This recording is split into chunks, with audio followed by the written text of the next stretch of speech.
Hello and welcome to the open talks with Ankit Gupta. तो आज हमारे ओपन टॉक्स स्टूडियो में कराटे के फील्ड से एक sports person mister Vicky Yadav ji present हैं। वो कराटे के नेशनल चैंपियन रह चुके हैं, इंटरनेशनल प्लेयर रह चुके हैं and not only that, India में नेशनल फेडरेशन में एथलीट कमीशन में सेक्रेटरी भी सर रह चुके हैं। तो आज हमारे साथ सर स्टूडियो में हैं, आइए सर से बात करते हैं।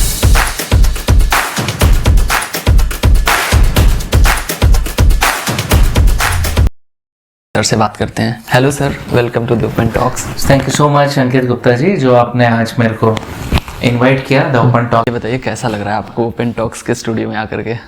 बहुत अच्छा लग रहा है। इनफैक्ट मैं तो आपका धन्यवाद करना चाहूँगा कि आपने मुझे द ओपन टॉक्स चैनल में मेरे को इनवाइट किया और इस माध्यम से कई बातें हैं जो हम कर सकते हैं और जो बातें शायद बहुत लोगों को नहीं पता होंगी और बहुत लोगों को पता होंगी, उन लोगों के लिए भी होंगी कि कुछ नई बातें होंगी, उन लोगों के लिए कुछ सीखने को मिलेगा। तो चैनल का माध्यम आज के टाइम पे अच्छा है कि हर किसी को, हमारे ऑडियंस को भी और हमारे जितने लोग ये चैनल देख रहे हैं या देखेंगे उनके लिए भी बहुत अच्छा रहेगा। इनफैक्ट मैं भी आपका थैंक यू देना चाहूँगा कि आपने इनविटेशन को एक्सेप्ट किया और finally we are doing this podcast. So बात करने वाले हैं, ओवरऑल थीम होगा माइंड, मसल्स एंड मनी। आपसे मैं जब पहली बार मिला तो लगा यू आर समवन जिनके पास हर चीज़ पे है कुछ ना कुछ कहने को। सो आई थॉट कि एक फ्यूज़न क्रिएट करते हैं पूरे पॉडकास्ट में। तो मैंने डिसाइड किया कि माइंड पे बात करेंगे, मसल्स पे बात करेंगे एंड मनी पे बात करेंगे। तो let's get started with that one. तो सबसे पहले स्टार्ट करेंगे माइंडसेट के साथ कि जीवन में माइंडसेट बहुत ही ज़्यादा इंपॉर्टेंट है। आप कहाँ जाओगे, अभी कहाँ पे हो और कहाँ जाना है, उसके बीच माइंडसेट ही वो ब्रिज है, वो गैप है जो आप फुलफिल करते हो। जी। सो एक, क्योंकि आप स्पोर्ट्स के फील्ड से हैं, फिटनेस इंडस्ट्री से हैं, तो एक स्पोर्ट्स पर्सन के लिए माइंडसेट कितना इंपॉर्टेंट रखता है? देखिए, माइंडसेट सिर्फ स्पोर्ट्स पर्सन के लिए नहीं, हर एक इंसान के लिए मैटर करता है। राइट। कि उसको क्या करना है, कैसे करना है और कितना करना है। देखिए, माइंडसेट की जहाँ तक बात आती है तो सिर्फ ना स्पोर्ट्स में, हमारी हर फील्ड में माइंडसेट बहुत ज़रूरी है। जितना आपका माइंडसेट होगा उतने आप गोल को अचीव कर सकते हैं, क्योंकि एक माइंड ही है जो आपको हेल्प करता है आपके गोल को अचीव करने के लिए। राइट। तो माइंडसेट बहुत ही ज़्यादा इंपॉर्टेंट है। अच्छा सर, क्योंकि आपका जो फील्ड है वो स्पोर्ट्स है और बिजनेस भी आपका फील्ड है, तो मैं आपका एक्सपीरियंस जानना चाहूँगा कि आपका करियर कैसे स्टार्ट हुआ। एक छोटा सा ग्लिम्स अगर आप देना चाहें तो। देखिए, करियर स्टार्ट की तो बात यह है, जब मैं स्कूल में पढ़ता था तो सिर्फ घर वालों से यही था कि स्टडी करना है। फिर उसके बाद थोड़े से बड़े हुए तो हमारे कुछ फ्रेंड्स थे हमारे सर्कल में जो कराटे की ट्रेनिंग करते थे।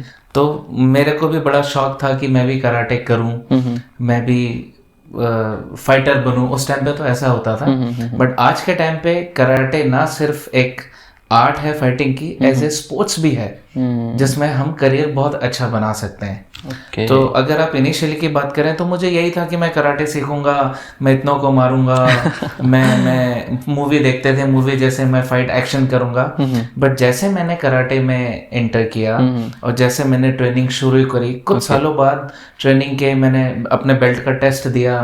इसमें भी एक ग्रेडिंग होती है कि जैसे हम स्कूल्स में एग्जाम्स देते हैं, है ना, कि इतने टाइम बाद आपका एग्जाम होगा तो आप उस एग्जाम से एक ग्रेड से नेक्स्ट ग्रेड में आप जाते हैं। ऐसे ही कराटे में होता है, हर 3-4 महीने में एक बेल्ट टेस्ट होता है आपका। कि आप एक बेल्ट टेस्ट में जितना अपने कोर्स है उस कोर्स को आपने कंप्लीट किया है और कंप्लीट करने के बाद आप नेक्स्ट स्टेज पे जाएंगे तो उसके लिए टेस्ट देना पड़ता है। तो ऐसे मैंने 2-3 टेस्ट दिए। टेस्ट देने के बाद फिर हमारे टीचर ने बोला कि एक चैंपियनशिप आई है, कौन कौन खेलेगा। तो मैंने रेस करा कि मैं भी खेलूंगा चैंपियनशिप, हैंड रेस करा। स्कूल डेज की बात है? स्कूल डेज की बात है, when I was 3rd class, I think 2nd या 3rd क्लास की बात है। It's long year ago. तो अच्छा, ट्रेनिंग भी करते थे। तो मैंने तब स्टार्ट किया कि चैंपियनशिप में जाते हैं। फिर मैं चैंपियनशिप में गया, टूर्नामेंट में गया। पहला टूर्नामेंट मुझे लगता है शायद मैं 2 राउंड जीता और तीसरा राउंड शायद मैं हार गया था। तब मुझे लगा कि ऐसा भी होता है कि इसमें भी करियर आप स्टार्ट कर सकते हैं। तब भी अंकित जी ऐसा था कि कोई करियर की शुरुआत की तो कोई बात थी नहीं। फिर भी मैंने सोचा कि चलो चैंपियनशिप खेलते हैं। और जब मैं वो हारा तो मेरे टीचर को मैंने पूछा कि सर, हमारे एक फील्ड में ना जापानीज वर्ड यूज करते हैं टीचर के लिए, सेंसाई। सेंसाई। सो मैंने अपने सेंसाई को बोला, सेंसाई नेक्स्ट चैंपियनशिप कब है? तो उन्होंने बोला अभी तो नहीं पता, नेक्स्ट टाइम होगा तो मैं देखता हूँ। तो तब से मेरी चैंपियनशिप खेलने की इच्छा और बढ़ी कि मुझे नेक्स्ट चैंपियनशिप खेलना है। मैं हारा अपनी गलतियों के कारण, मुझे पता लगा, छोटा था, हम इस एज में छोटे होते हैं। आज भी किसी भी उस समय शायद पता नहीं था कि मैं क्या कर रहा हूँ। हाँ, बस एक इंटरेस्ट था, शायद आपने उसको परसू करना स्टार्ट किया। मेरा इंटरेस्ट था, इंटरेस्ट मुझे नहीं पता था चैंपियनशिप भी होती है, बट उस इंटरेस्ट में मुझे एक नई जर्नी शुरू हुई मेरी चैंपियनशिप्स की। तो चैंपियनशिप हमने शुरू करी, मैंने खेला, पहला चैंपियनशिप में हारा, फिर दूसरी चैंपियनशिप का मुझे अंदर से हुआ कि यार नेक्स्ट चैंपियनशिप का कब आएगा, मैं खेलूं। तो मेरा कराटे जर्नी वहां से शुरू हुआ। सो नेक्स्ट चैंपियनशिप खेला, फिर नेक्स्ट खेला, तो स्टेट चैंपियन बने। स्टेट चैंपियन बनने के बाद फिर बड़े बड़े लेवल्स खेलने हैं हमने चैंपियनशिप्स के। उसमें हम लोगों ने मतलब मैं आगे बढ़ा चैंपियनशिप खेलते खेलते। फिर एक स्टेज आया, स्टेट चैंपियनशिप, फिर स्टेट आया, नेशनल चैंपियनशिप, फिर स्टेज आया, इंटरनेशनल चैंपियनशिप। तो स्टेज जैसे जैसे बढ़ता गया, तो करियर की शुरुआत मेरी वहां से होती गई। नहीं सोचा था मैं कभी कराटे कोच बनूंगा, नहीं सोचा था मैं कराटे का कभी प्लेयर बनूंगा। सो उस टाइम पे जैसे जैसे चैंपियनशिप खेलते गए, जैसे जैसे इंटरनेशनल, नेशनल या इंटरनेशनल लेवल खेलते गए, सो करियर की शुरुआत होती गई। तो मेरा एक वो था कि पहली चैंपियनशिप के बाद मैंने कराटे में अपनी जर्नी शुरू करी। अच्छा, अभी इतना आसान लग रहा है हमें ऐसा देखना कि आप कराटे के फील्ड में इतने रिनोन्ड कोच भी हैं, आप एक नेशनल चैंपियन भी रह चुके हैं, आपने इंडिया को बहुत सारे मैचेस में रिप्रेजेंट भी किया है। लेकिन मैं जानना मतलब बैक में जा करके पूछना चाहता हूँ आपसे कि आपको कब फिगर आउट हो गया कि हाँ मुझे अब कराटे के फील्ड में ही आगे जाना है, बाकी जो स्टडीज़, क्योंकि हम लोग इंडियन फैमिली में रह रहे हैं, तो इंडियन पेरेंट्स सेज कि ये सब क्या कर रहे हो, पढ़ाई लिखाई पे ध्यान दो। क्या आपके साथ ऐसा होता था स्कूल डेज में, पेरेंट्स प्रेशर पढ़ाई को लेकर के? देखिए, पढ़ाई को लेकर तो आज के टाइम पे हर पेरेंट्स प्रेशर करता है कि पढ़ाई कीजिए। बिकॉज मैं खुद इस माध्यम से कहना चाहूंगा कि पढ़ाई आपका बेस है, स्टडी बहुत जरूरी है करनी। आप खेल कूद चाहे जितना मर्जी करते रहे, किसी भी गेम में आप कुछ भी करते रहे, बट पढ़ाई बहुत जरूरी है। हमारे पेरेंट्स ने भी कहा था कि क्या खेल रहे हो, क्या लड़ाई झगड़े के गेम खेल रहे हो, बट मेरे पिताजी होते थे जिन्होंने मुझे सपोर्ट करा। आज उनकी बदौलत ही है जो मैं इस कराटे में अच्छा कर पाया। और आपको मैं अंकित जी ये बताता हूँ कि मुझे याद है कि जब मैं चैंपियनशिप खेलने जाता था, मेरी माता जी को बिल्कुल नहीं पता होता था कि मैं चैंपियनशिप खेलने जा रहा हूँ, सिर्फ डैडी को पता होता था। Means father was supporting from the day one? पूरे सपोर्ट थे, सपोर्ट करते थे। तो उन्होंने मुझे बोला तू खेल, मैं देखता हूँ, मम्मी को नहीं बताना। क्यों? क्योंकि एक मम्मी का दिल आपको पता है कि छोटे होते थे, लड़ाई झगड़ा होता था उनके लिए तो यही है ना कि लड़ाई झगड़े करने जा रहा है बच्चा। चैंपियनशिप का तो नहीं था, और ऑब्वियसली चोट भी लगती है, चोट भी लगी है, हमें भी बहुत चोट लगी है अपने ड्यूरेशन, चैंपियनशिप ड्यूरेशन में। तो ये था कि पेरेंट्स का सपोर्ट तो था गेम के साथ, बट स्टडी का प्रेशर भी था। प्रेशर एज इन कि आपको पढ़ाई भी करनी है। और तो मैं आज के टाइम पे सबको यही कहना चाहता हूँ कि पढ़ाई भी जरूरी है, पढ़ाई के साथ साथ गेम्स भी जरूरी है। आप किसी भी गेम में आप खेलें, आपका इंटरेस्ट किसी भी गेम में हो, सो उस गेम के लिए आपको अगर अच्छा करना है तो आपको पढ़ाई नहीं छोड़नी है, पढ़ाई भी बहुत जरूरी करनी है। ऐसा नहीं है कि आप गेम के चक्कर में पूरा पढ़ाई साइडलाइन कर दिया। नहीं, आपको पढ़ाई जरूरी है। एक पढ़ाई बेसिक है कुछ भी करने के लिए, पढ़ाई बेसिक है, स्टडी बेसिक जरूर है। फिटनेस के स्पोर्ट्स के लिए फिटनेस बेसिक है। सो आपको दोनों बेसिक्स को साथ रख के चलना पड़ेगा। अगर आपको बहुत अच्छा करना है सो पढ़ाई इतना तो आप कीजिए कि आप बेसिक चीजों को आप समझ सकें। एक पढ़े लिखे आपके पास एक डिप्लोमा हो, एटलीस्ट ग्रेजुएट हो आप। जी, राइट। अच्छा, लाइक आपको कभी ऐसा रियलाइज हुआ, अभी मैं स्कूल डेज में रह रहा हूँ, कि ये मैं क्या कर रहा हूँ, मतलब पढ़ाई, क्योंकि जब आप अपने इंटरेस्ट को परस्यू करते हो तो ऐसा लगता है कि इस चीज़ में मुझे ज़्यादा इंटरेस्ट है। फॉर एग्जांपल, आपको कराटे में बहुत ज़्यादा इंटरेस्ट था, वो आपके लिए that was like a play, कि मैं पूरे दिन कर सकता हूँ, ट्रेनिंग कर सकता हूँ। पढ़ाई कहीं ना कहीं डिफिकल्ट लगने लगता है, तो उससे आपने कैसे कोप किया? अंकित जी, आपने बहुत अच्छा क्वेश्चन पूछा है। देखिए, कोई भी चीज़ डिफिकल्ट तब लगती है जब आपका उसमें इंटरेस्ट नहीं हो। ठीक है, राइट। तो ऑब्वियसली मेरा इंटरेस्ट स्पोर्ट्स में था, मेरा इंटरेस्ट कराटे में था, मेरा इंटरेस्ट था ट्रेनिंग करके मैं इंटरनेशनल लेवल खेलूं, नेशनल लेवल खेलूं, क्योंकि हमने वो सपना देखा था। जब पहली चैंपियनशिप मैंने खेला, सेकंड खेला, थर्ड खेला, और बहुत सारे ऐसे प्लेयर होते थे जिनको हमने देखा खेलते हुए, उनको सम्मान मिलते हुए देखा, तो एक हमारा सपना होता था। और सपना होता था तो हम ट्रेनिंग करते थे। ऑब्वियसली इंटरेस्ट आपका एक ही जगह बन सकता है, या तो पढ़ाई या ट्रेनिंग। सो मेरा इंटरेस्ट पढ़ाई से ज्यादा स्पोर्ट्स में होता था, स्पोर्ट्स में था। तो इसीलिए मेरा इंटरेस्ट पढ़ाई में कम होता था, बट करता था मैं पढ़ाई, क्योंकि बेसिक था, जरूरी भी करना, स्कूल्स भी जाना है, स्कूल में भी पढ़ाई करनी है, स्कूल्स के चैप्टर्स को कंप्लीट करना है, कोर्स को कंप्लीट करना है, बट साथ ही साथ में मुझे स्पोर्ट्स भी करना है। सो मेरा इंटरेस्ट पढ़ाई से ज्यादा मेरा गेम स्पोर्ट्स में होता था, तो मैंने ज्यादा इंटरेस्ट के साथ गेम को किया, पढ़ाई भी किया, बट इंटरेस्ट के साथ नहीं करा। टू बी वेरी ऑनेस्ट, मैं बोलना यही चाहूंगा, बट किया मैंने पढ़ाई। इंडिया में ऐसा जनरली देखा जाता है कि पेरेंट्स को ऐसा लगता है कि पढ़ाई पढ़ाई पढ़ाई, सिर्फ पढ़ाई करो, तुम बाकी सब कुछ मत करो, पढ़ाई करोगे। तो आप इसको कैसे देखते हो? देखिए, पेरेंट्स का मानना क्यों बिल्कुल इंडियन पेरेंट्स ठीक है। इतना क्यों एम्फसाइज करते हैं सिर्फ और सिर्फ पढ़ाई? इंडियन पेरेंट्स की बात नहीं अंकित जी, ये जो बात है ये हर पेरेंट की बात है, क्योंकि उन पेरेंट ने देखा है कि आज कोई भी पेरेंट है, उसने अगर स्टडी नहीं करी, उसने पढ़ाई नहीं करी है, तो हमेशा चाहता है वो अपने बच्चों को स्टडी एटलीस्ट कराए, क्योंकि बेसिक है पढ़ाई। मैं आपको हमेशा कहता हूँ, आप भी जानते हैं, मैं भी जानता हूँ कि पढ़ाई बहुत बेसिक चीजें हैं। बिना पढ़ाई के आपके लाइफ में आपके करियर की शुरुआत नहीं हो सकती है। हर कोई तो स्पोर्ट्स नहीं करता है, पर जितने पेरेंट्स है, पढ़ाई पर हर कोई करता है। चैंपियन हर कोई नहीं बन सकता, ट्रेनिंग हर कोई करता है ना। ऐसे ही फर्स्ट कोई नहीं हर कोई नहीं आ सकता, फर्स्ट तो कोई आएगा, बट पढ़ाई हर कोई, हर किसी को पढ़ाई करनी है। तो पेरेंट हमेशा अपनी जगह ठीक है कि बच्चे को बोलें कि आप पढ़ाई करें, आपको स्टडी बेसिक है, आपके स्टडी करनी चाहिए। उसके बाद आप पेरेंट्स को बोल सकते हैं, या पेरेंट भी आपको बोलते हैं कि आप पढ़ाई करने के बाद स्पोर्ट्स करो, बट पढ़ाई इज अ मस्ट। पढ़ाई is basic, study you must study. तो विकी जी, एक टर्म होता है संक कॉस्ट फैलेसी। वो कहता है कि जब आपको कोई चीज़ रियलाइज हो गया, कि मैं इसको एग्जांपल से समझाता हूँ कि फॉर एग्जांपल कोई स्टूडेंट है, वो कोई कोर्स परस्यू कर रहा है, उसको रियलाइज हो चुका है कि इस कोर्स में स्कोप नहीं है, फिर भी वो, क्योंकि 1 साल दे चुका है और 2 साल सोचता है कि और 2 साल दे दूंगा तो एक डिग्री मिल जाएगा। तो मुझे ऐसा लगता है कि जो ज़्यादातर इंडियन कॉलेज स्टूडेंट्स हैं, मोस्ट ऑफ देम किसी ना किसी पॉइंट पे फील किए होते हैं कि मैं जो कोर्स परस्यू कर रहा हूँ इसमें ज़्यादा अपॉर्चुनिटी नहीं है जी। तो मैं उसकी बात करना चाहता हूँ कि उस समय जब आपको रियलाइज हो जाए तो उस समय क्या करना होता है स्टूडेंट्स को?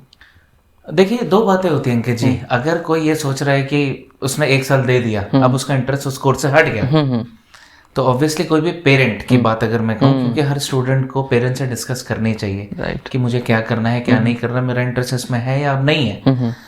तो उसमें हर स्टूडेंट को, अगर उसने 1 साल दे दिया, तो मेरी सजेशन ये रहती है, या मैं ये कहना चाहूंगा कि उसको 1 साल को खराब नहीं करना चाहिए। 1 साल में जो आपने उसमें पढ़ाई दे दिया है, आपने एक टाइम दिया है स्टडी को लेकर, आपने वो 1 साल को कोर्स पूरा करा है। सो आगे अगर आपको लगता है कि 1 साल और देना है, 2 साल और देना है, तो आप उसको तो कीजिए, बट इंटरेस्ट के साथ अगर आपको कुछ और इंटरेस्ट आता है तो उसको शुरू कीजिए, उसको करते, चाहे वो कुछ भी हो सकता है, बिजनेस हो सकता है, आपका नया बिजनेस हो सकता है, आपका कोर्स कुछ और करने का मन कर सकता है, आपको स्पोर्ट्स में आने का आपका दिल हो सकता है, बट उस कोर्स को छोड़ना नहीं चाहिए, क्योंकि 1 साल दिया है आपने। 1 साल के साथ साथ पेरेंट के भी सपने हैं, पेरेंट्स की चीजें भी हैं, बट जरूरी है कि पेरेंट्स हर जगह ठीक होते हैं, बट उस चीज के लिए आपको अपने पेरेंट्स से बात करनी चाहिए।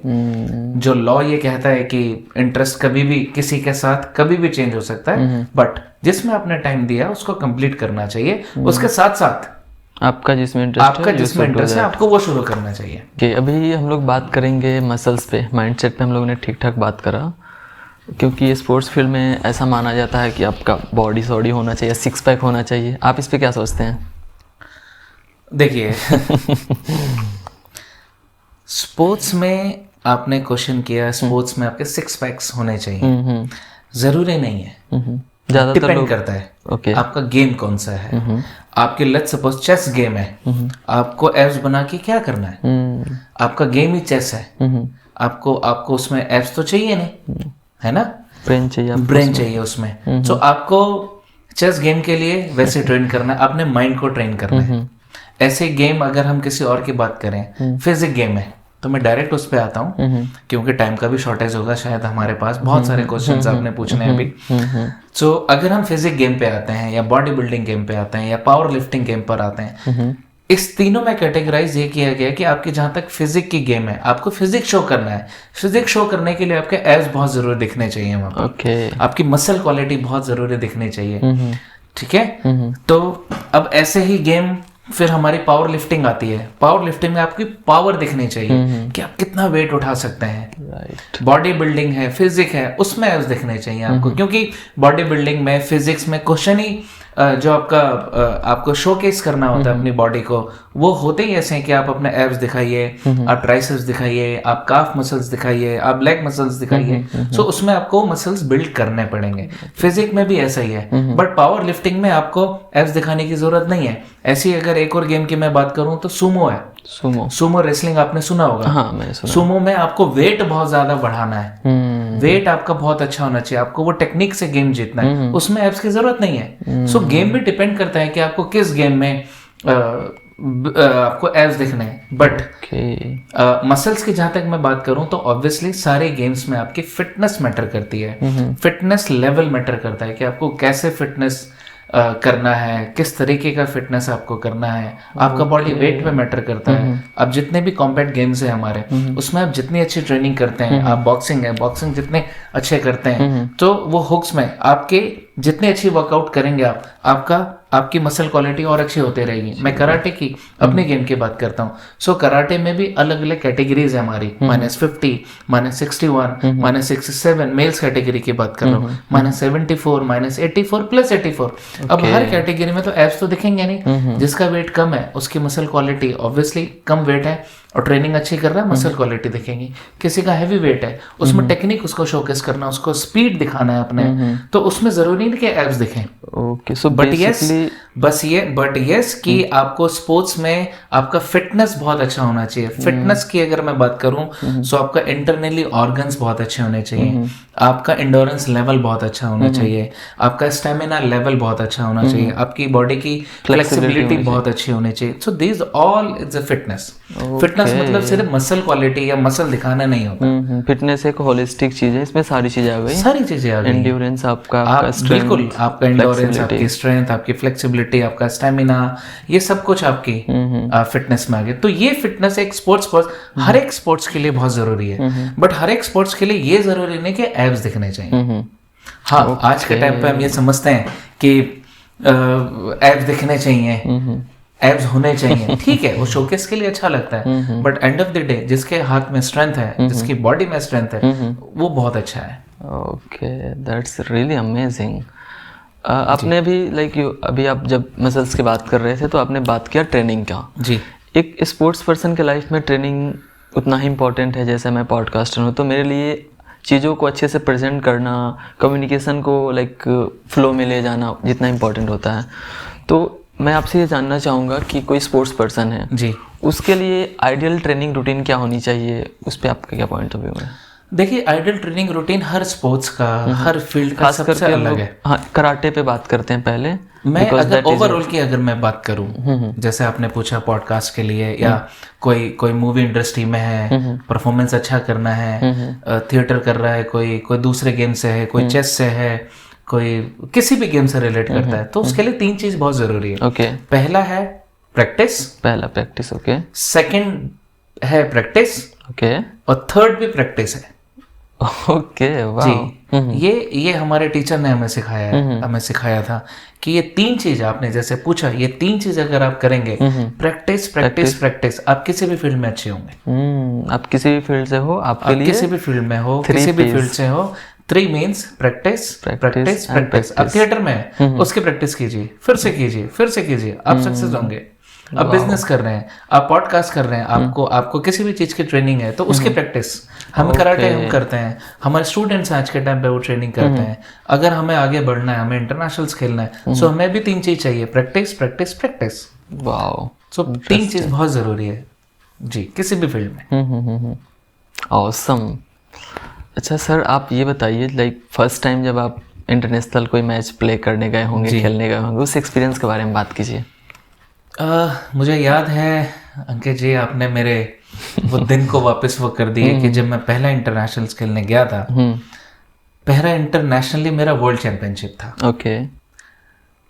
तो टू बी वेरी ऑनेस्ट, जो मेरा पहला टारगेट था वो वर्ल्ड चैंपियनशिप था। सो मेरा जो उसमें एक्सपीरियंस रहा कि मुझे याद है हम इंडिया से हमारा 2007 में हम लोग टर्की गए थे फर्स्ट वर्ल्ड चैंपियनशिप में। That was your first international that was my first championship. Okay. International world championship that was. Okay. So I was very happy कि when I got selected in the national team in the Chennai, I got an injury, I think. Okay. Yeah, final round जब हमारा selection हो रहा था, so I got injured. Okay. मेरा right पैर का muscle टेयर हो गया था।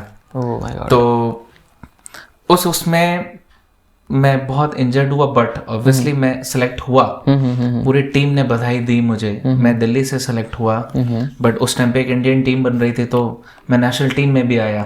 मेरे फेडरेशंस, मेरे स्टेट बॉडी, मेरे टीचर्स, सब ने मुझे बहुत मोटिवेट किया कि आप खेल सकते हो, you are a good champion. हर कैटेगरी में बेस्ट प्लेयर जाने थे। सो मैं भी गया अपने कैटेगरी, मेरी उस टाइम पे होती थी -70 कैटेगरी। ओके। मुझे याद है 65 to 70 कैटेगरी मेरी थी। सो मेरा वर्ल्ड चैंपियनशिप पहले था, हम लोग बहुत एक्साइटेड थे। उस टाइम पे मूवी रिलीज हुई थी चक दे इंडिया। ओके। सो हम लोग ये मूवी भी देखने गए जी। तो हम रिलेट वही कर रहे थे, बहुत प्राउड फील कर रहे थे अपने आप में। सो मेरा जो पहला एक्सपीरियंस था इंटरनेशनल चैंपियनशिप का, वर्ल्ड चैंपियनशिप का, वो ऐसा था कि एक तो मैं इंडियन नेशनल टीम का प्लेयर था उस टाइम पे, बहुत प्राउड फील भी था। एंड मैं वो चैंपियनशिप जब मैं खेला, मेरा पहली फाइट जापान से थी। ओके। और जापान से मैं 3-0 से आगे था। अनफॉर्चुनेटली मैं वो फाइट हार गया था। ओके। जापान जो लड़का वर्ल्ड चैंपियन बना उसी ईयर में मेरा पहला राउंड उससे था। ओके। और उसके बाद जो मेरा एक्सपीरियंस था ना, मैं अभी भी देखिए मुझे वो मोमेंट याद आ रहा है कि जब मैं उससे 3 स्कोर से जीता था। बट कराटे में क्या होता है ना, कराटे गेम तो फाइटिंग की है, बट रूल रेगुलेशंस बहुत इसमें टफ है कि अगर आपने किसी को हिट कर दिया, ब्लड आ गया, so you will be penalised. ठीक है, सो आपको पेनल्टी मिलती है। मैंने दो पेनल्टी ली उस टाइम पे, एंड मैं 3-0 से आगे था, बट मैं 5-3 से हार गया। उसको ब्लड आया, एंड उसी बीच में मैं इंजर्ड भी था। तो मुझे याद है कि जब मैं उससे जीत रहा था तो बहुत प्राउड फील कर रहा था। एक्सपीरियंस की अगर बात करते हैं तो वो एक्सपीरियंस मेरा आज भी ऐसा रहा है कि जब मैं उसके बाद इंडिया में आया, इंडिया में मेरी परफॉर्मेंस बहुत अच्छी हो गई। वही मेरा एक्सपीरियंस था एक इंटरनेशनल स्टेज खेलने का, इंटरनेशनल प्लेयरों के बीच में खेलने का। जब आप इंटरनेशनल प्लेयरों के बीच में खेलते हैं ना, तो आप खुद फील करते हैं कि you are the also international player. आपकी एक इंडिया से आपकी आइडेंटिटी थोड़ा शिफ्ट होने लगती है माइंड में। हाँ, अभी तक मैं नेशनल पे था, अब इंटरनेशनल प्ले कर रहा हूँ। नेशनल आप नहीं सोचते हैं, आप वर्ल्ड चैंपियनशिप खेलने आए तो आप वर्ल्ड लेवल के प्लेयर हैं। ऑब्वियसली हर एक प्लेयर वैसे ही फील करता है। देखिए मेरे बातों में भी वो चीज आ गया होगा कि मुझे वो टाइम याद है 2007 का, जब मेरे टीचर, मेरे कोच, मेरे फेडरेशन के जो हमारे सब लोग थे, उन्होंने मेरे को बड़ा सपोर्ट करा, गो एंड प्ले। सो मैं वो खेलने गया, मैं जीता तो नहीं, बट जीत से ज्यादा मेरे लिए वो नहीं था। एक्सपीरियंस आपके लिए इंपॉर्टेंट था। ऑब्वियसली मैं कहता हूँ कि अगर मैं कोई चैंपियनशिप या कोई भी इंटरनेशनल प्लेयर या कोई भी नेशनल या स्टेट प्लेयर अगर कोई चैंपियनशिप हारता है तो वो सिर्फ मेडल लूज करता है, बट एक्सपीरियंस में वो गोल्ड मेडल लेके आता है। ऑब्वियसली हर एक प्लेयर हमेशा किसी भी चैंपियनशिप में जाकर वो गोल्ड मेडल लेके आएगा, एक्सपीरियंस का। मेडल का गोल्ड मेडल वो भले वो हार जाए, बट एक्सपीरियंस का गोल्ड मेडल लेके आएगा। तो मेरा भी एक्सपीरियंस मेरा गोल्ड मेडल था। एक्सपीरियंस का मेरा वो गोल्ड मेडल था। तो मैं उसके बाद ही जब मैं उससे हारा तो वर्ल्ड लेवल पर एक रूल है कि अगर आप गोल्ड मेडलिस्ट, अगर आप किसी से हारते हैं और वो प्लेयर फाइनल में पहुंचता है तो उससे जितने प्लेयर्स हारे हुए हैं उन प्लेयरों को आपस में फाइट करने का मौका मिलता है for the bronze medal. Okay, ऐसा भी रूल है। रैपिड चार्ज कहते हैं उसको। ओके। सो मेरे को वो रैपिड चार्ज का मौका मिला। रैपिड चार्ज होता है कि कोई भी प्लेयर अगर आप फाइट कर रहे हैं, आप किसी से लूज कर गए और वो प्लेयर फाइनल में पहुंच गया, फाइनल में 2 प्लेयर पहुंचे, एक गोल्ड एक सिल्वर वाला, फाइनल जिनकी फाइट होनी है।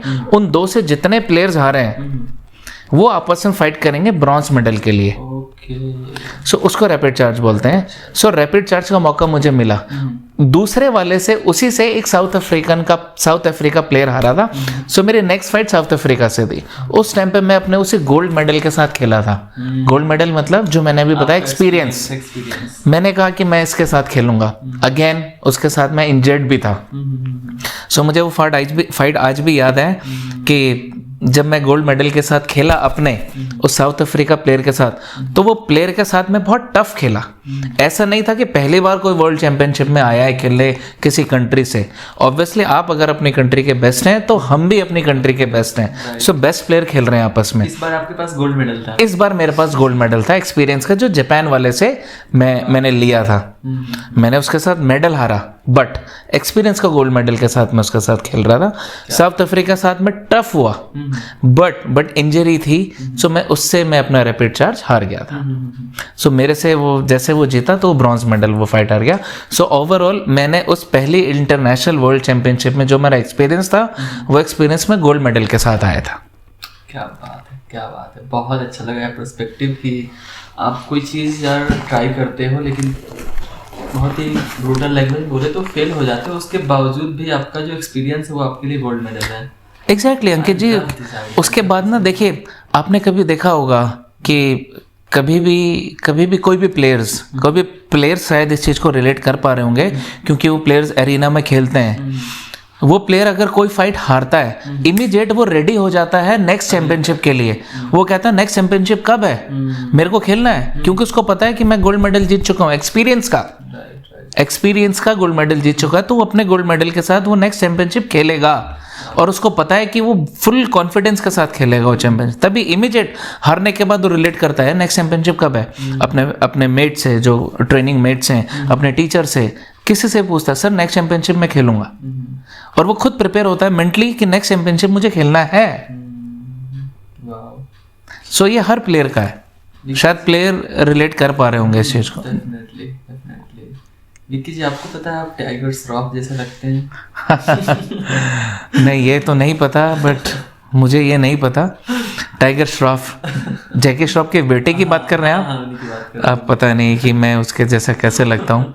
ऑब्वियसली हर कोई एक दूसरे जैसा लगता है। 2 हाथ और 2 पैर, एक चेहरा अगर थोड़ा सा रिजेम्बलिंग कहीं पे होता है तो ठीक है, क्या कह सकते हैं उसमें। विक्की जी, टॉप 3 एडवाइसेस अगर आपको किसी पर्सन को देना होगा तो क्या होंगे वो top 3 advices according to you? देखिए, अकॉर्डिंग टू मी अगर 3 एडवाइस मैं हर किसी के लिए दूं तो उसको हमेशा 3 चीज पे ध्यान रखना चाहिए। टाइमिंग, ओके, हेल्थ, ओके, और पैसा। टाइम, हेल्थ एंड पैसा। Okay. अपने टाइम मैनेजमेंट करे लाइफ में सक्सेस होने के लिए। अपने हेल्थ का ध्यान रखे अगर अच्छी जिंदगी जीनी है। और ऑब्वियसली आज के टाइम पे पैसा बहुत मैटर करती है लाइफ में। अपना इनकम सोर्स जनरेट करे और इनकम करे। वाह, perfect, thank you. Sports person के लिए अगर आपके पास कुछ एडवाइसेस हो, टॉप 3 एडवाइसेस, तो क्या होगा वो?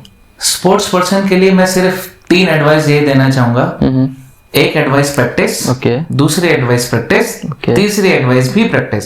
सो प्रैक्टिस, तभी वो परफेक्ट बनेगा अपने स्पोर्ट्स फील्ड में। प्रैक्टिस बहुत इंपॉर्टेंट है, तो practice and practice. Perfect. Generally life में ऐसा होता है कि कुछ मिस्टेक्स हम लोग कमिट कर देते हैं और ऐसा लगता है कि मैंने वो क्यों किया। तो आपके एक्सपीरियंस से स्पोर्ट्स पर्सन को क्या मिस्टेक्स हैं जो अवॉइड करना चाहिए? देखिए, सबसे पहले ना मिस्टेक्स ना हो उसके लिए उसको एक गोल सेट करना पड़ेगा। कि आपका एक गोल सेट करना है। उस गोल को अचीव करने के लिए आपको टूवर्ड्स उस गोल ही प्रैक्टिस या ट्रेनिंग या राइट वे जो उसको करने का है उस तरफ करना चाहिए। आज के टाइम पे सोशल मीडिया, गर्लफ्रेंड्स, बॉयफ्रेंड्स, कोई भी स्पोर्ट्स प्लेयर के लिए, चाहे वो लड़की हो लड़का हो, उनके लिए माइंड बहुत जल्दी डिस्ट्रैक्ट हो जाता है किसी और की तरफ। माइंड डाइवर्ट कर लेते हैं वो लोग किसी दूसरे की तरफ। तो उनको अपने गोल की तरफ ही फोकस रखना चाहिए और सोशल मीडिया और इन चीजों पर ज्यादा टाइम ना बर्बाद करके अपने गोल की तरफ आगे बढ़ के और जो गोल को अचीव करना है उसके लिए उनको सोचना चाहिए। वाह, परफेक्ट। स्पोर्ट्स के फील्ड में जनरली लोगों को ऐसा लगता है कि आप अच्छे प्लेयर हो तो ही आपका करियर बहुत अच्छा बन सकता है, लेकिन आपसे बात करने के बाद मुझे पता चला कि और भी बहुत सारी करियर अपॉर्चुनिटीज हैं। तो क्या क्या स्पोर्ट्स के फील्ड में करियर अपॉर्चुनिटीज हैं? देखिए, किसी भी स्पोर्ट्स में career opportunity as a player तो है ही है कि अगर आप अच्छा प्लेयर बनते हैं तो गवर्नमेंट आपको सपोर्ट करती है, पॉलिटिक्स बहुत इन्वॉल्व होता है आज के टाइम पे। एंड उनके अलावा अगर प्लेयर को अपना करियर बनाना है तो किसी भी फील्ड में वो रेफरी बन सकता है। रेफरी का बहुत अच्छा अपॉर्चुनिटी है। रेफरी बनने के बाद वो कोच बन सकते हैं। अपना जो गेम है उनको इंस्टीट्यूट खोल के एक अच्छा इंस्टीट्यूट और सारी चीजें, क्योंकि हमेशा हर जगह ट्रेनिंग करने की स्पेस नहीं है, तो as a coach, as a trainer उनको एक अच्छा इंस्टीट्यूट खोल के कोचिंग शुरू कर देनी चाहिए। तो उसके लिए एक ये अच्छी अपॉर्चुनिटी है कोई भी स्पोर्ट्स प्लेयर के लिए कि वो कोच बन जाए। कोच बनने के बाद भी वो अच्छा अर्न कर सकते हैं। उनका कंट्रीब्यूशन हो सकता है उस कंट्री के लिए, उनका कंट्रीब्यूशन हो सकता है प्लेयर प्रोड्यूस करें और इंटरनेशनल्स खिला सकें, तो उसमें अच्छा अर्न कर सकते हैं वो लोग। प्लस वो एक अच्छा रेफरी बन सकते हैं। रेफरी बनने के बाद भी उनकी अपॉर्चुनिटीज बहुत अच्छी है इस फील्ड में, क्योंकि विदाउट रेफरी, विदाउट जज कोई भी गेम कंडक्ट नहीं कर सकते। सो किसी भी गेम को करने के लिए रेफरी की जरूरत होती है। सो अपना रेफरी की तरफ करियर परस्यू कर सकते हैं वो लोग। पेरेंट्स को कैसे समझाए कि मुझे स्पोर्ट्स के फील्ड में ही जाना है? उनको कैसे कन्विंस करे कि पढ़ाई ठीक है, मैं पढ़ाई कर रहा हूँ लेकिन मेरा मेन फोकस स्पोर्ट्स है? जो स्पोर्ट्स पर्सन देख रहे हैं उनके लाइफ में चैलेंजेस आता है, तो कैसे इस सिचुएशन से देखिए, आज के टाइम पे ना, इन दिनों मैं अगर आज की बात करूं तो हर पेरेंट्स चाहता है कि उसका बच्चा अच्छा चैंपियन बने, अच्छा प्लेयर बने, पर कोई भी पेरेंट्स ये नहीं चाहता कि पढ़ाई छोड़ के प्लेयर बने। सो अपने पेरेंट्स को अगर आपको समझाना है तो आपको हमेशा पेरेंट्स को स्टडी आप करें, पेरेंट्स की बातों को आपको मानना चाहिए। आप स्टडी करें, पढ़ाई करें, एक बेसिक जो एजुकेशन है उसको आप कंटिन्यू रखें। प्लस पेरेंट खुद आपको बोलेंगे कि आज के टाइम पे आप प्लेयर बनो। अपॉर्चुनिटी आज के टाइम पे बहुत है एज ए प्लेयर। आप कंट्री को रिप्रेजेंट करते हैं, गवर्नमेंट सपोर्ट है, कंट्री को रिप्रेजेंट करते हैं आप। सो पैरामिलिट्री फोर्स में आपकी जॉब है, आप कंट्री को रिप्रेजेंट करते हैं, तो आपकी फेडरेशंस और बहुत सारी कंपनीज हैं जो आपको स्पॉन्सर करती है। एंड ऑफ द डे आपके पेरेंट तो यही चाहते हैं ना कि आपका बच्चा सक्सेस हो, चाहे वो गेम से सक्सेस हो, बिजनेस से हो या जॉब से हो। तो आपके पास तीनों अपॉर्चुनिटी है उसके लिए। तो अब अपने पेरेंट्स को समझाने की जरूरत नहीं है। आप प्लेयर बने, आप चैंपियन बने, आपके पेरेंट्स खुद आपको सपोर्ट करेंगे। बट मैं हमेशा एक चीज कहता हूँ, स्टडी को नहीं छोड़ना। अगर आप स्टडी छोड़ देंगे तो आपके पेरेंट्स भी आपको सपोर्ट नहीं करेंगे। एक्चुअली खास करके इंडियन सोसाइटी में, इंडियन एजुकेशन बहुत जरूरी है स्टडी। सर, आपके लिए सक्सेस का मतलब क्या होता है? मेरे लिए सक्सेस का मतलब क्या होता है? सक्सेस का मतलब मैं आपसे पूछना चाहूंगा अंकित जी, सक्सेस मतलब है क्या? आप क्या समझते हैं सक्सेस के लिए? सक्सेस का डेफिनेशन बहुत ही सब्जेक्टिव है। अगर मैं अपने अकॉर्डिंग बोलूं तो मैं जो काम कर रहा हूं, इस काम को अगर बेस्ट तरीके से कर रहा हूं, that is success for me. हर दिन मैं तो आंसर तो मेरी बात का आप ही ने दे दिया कि मेरे लिए भी जो सब्जेक्ट वर्ड है बहुत सब्जेक्टिव है। मेरे लिए भी वही है कि जिस फील्ड में मैं हूँ, मैं अगर उसमें बेस्ट कर रहा हूँ, मैं उसमें अगर अच्छी चीजें कर रहा हूँ, सो मैं सक्सेस इसी में हूँ। सक्सेस मतलब ये नहीं है कि आप बहुत अमीर आदमी बने। सक्सेस मतलब ये भी नहीं है कि आपका बहुत बड़ा एम्पायर हो बिजनेस का, वो है। बट सक्सेस मतलब मैंने जैसे कहा सब्जेक्टिव, बहुत सब्जेक्टिव है। सब्जेक्ट सक्सेस एक बहुत सब्जेक्टिव वर्ड है। तो आप जिस फील्ड में हैं, अगर आप अच्छा कर रहे हैं, आपके पास स्टूडेंट्स हैं, आपकी रिस्पेक्ट हो रही है, आपकी वैल्यू हो रही है, तो आप सक्सेस हैं उस फील्ड में। Yes, perfect, thank you. Vicky ji, आपकी जो कंपनी है माई कराटे एंड क्रॉसफिट, मैंने उसके बारे में पढ़ा, बहुत ही अच्छा लगा। तो उसके बारे में बताइए कि बच्चों को, स्पोर्ट्स पर्सन को कैसे ट्रेन करती है?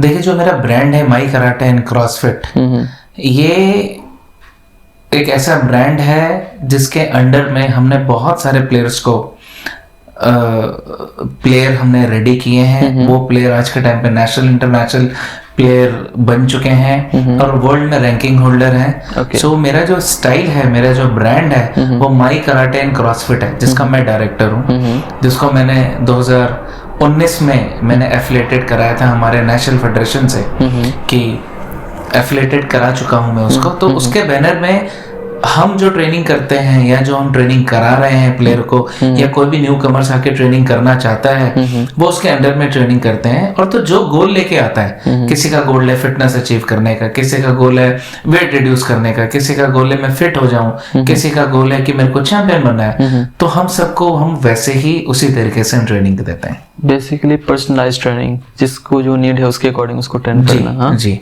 That's amazing. सो विक्की जी, बहुत बहुत धन्यवाद आपका ओपन टॉक्स में अपना टाइम एनर्जी देने के लिए। बहुत अच्छा, बहुत ही डीप और मीनिंगफुल कन्वर्सेशन रहा। आपसे बात करके बहुत कुछ सीखने को मिला मुझे personally. So thank you so much for coming on the open talks. Thank you so much Ankit ji, thank you.